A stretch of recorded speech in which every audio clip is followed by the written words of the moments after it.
Hello दोस्तों, आप सभी का स्वागत है हमारे channel study A to Z 89 पर। यदि आप चैनल पर नए हो तो चैनल को लाइक और सब्सक्राइब कीजिए, बेल आइकन को प्रेस कीजिए, जिससे हमारी नोटिफिकेशन आप तक सबसे पहले पहुंच जाएगी और इस तरह की डिक्टेशन आपको डेली प्रोवाइड कराई जाएंगी। इसलिए हमारे चैनल से जुड़े रहें और दोस्तों को शेयर करें और कमेंट में बताएँ डिक्टेशन कैसी है। डिक्टेशन स्टार्ट होगी 5 सेकंड बाद।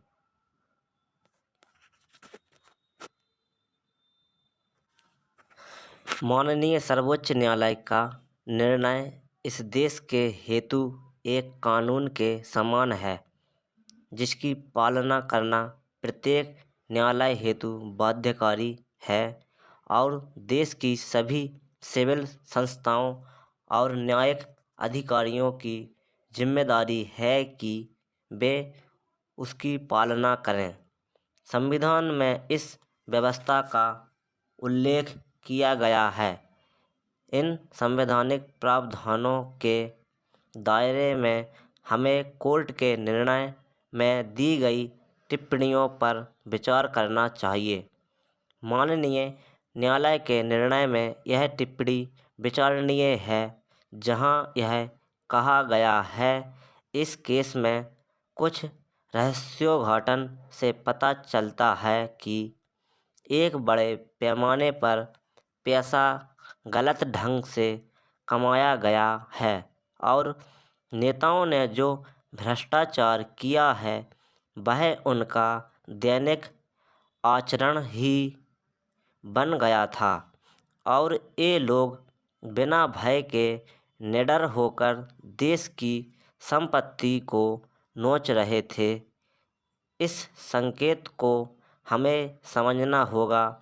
वे सरकारी कर्मचारी तथा मंत्रीगण जो अज्ञात स्रोतों से आय अर्जित कर रहे हैं, वे भ्रष्टाचार विरोधी कानून के चुंगल में आ जाते हैं।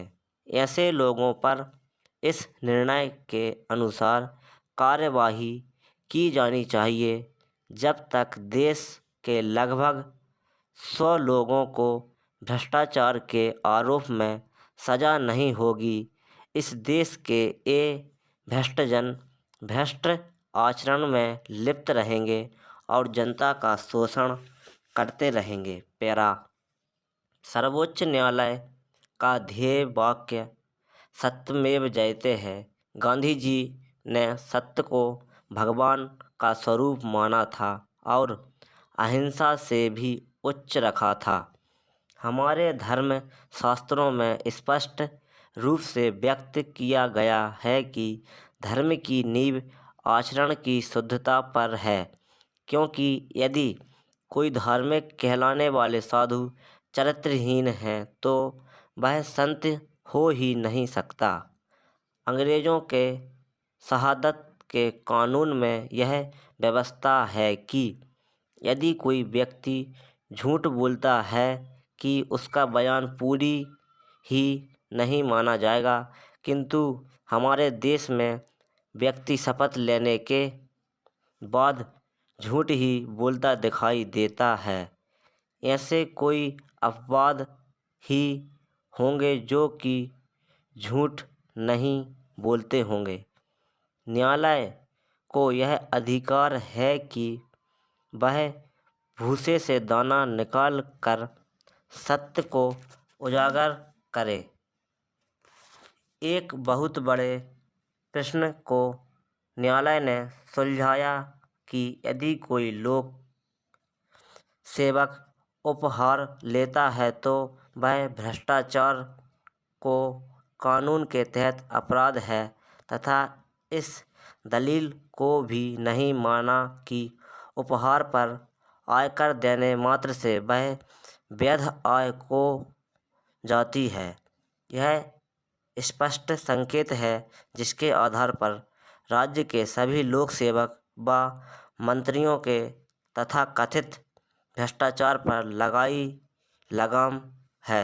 आज देश को आवश्यकता है कि कानून में सुधार किए जाएं तथा ऐसी प्रणाली विकसित की जाए जहां न्याय सुलभ व त्वरित हो।